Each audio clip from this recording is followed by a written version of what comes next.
உண்மையுள்ளவன் எந்த உலைக்குள்ளே கடந்தாலும் கர்த்தர் அவனை தூக்குவார். உண்மையுள்ளவன் எந்த உலைக்குள் இருந்தாலும், அவன் எந்த தேசத்தின் எல்லையில் இருந்தாலும் கர்த்தர் அவன் தேடி பிடிச்சலாம் தூக்க மாட்டார். அவர் கண்ணவனை பார்த்துட்டே தான் இருக்கும். அவன் கண்ணவனை பார்த்துட்டே தான் இருக்கும். இவன் உண்மையுள்ளவன், இவன் என் பிள்ளை, இவன் என் தாசன். ஆண்டவனை மேன்மைப்படுத்தியே தான் தீருவார்.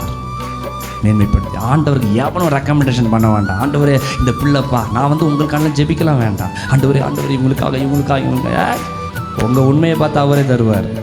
உங்களுக்கு கூட இல்லை, நான் ஏன் வந்து நிற்கணும்? பிரைஸ் எல்லாம்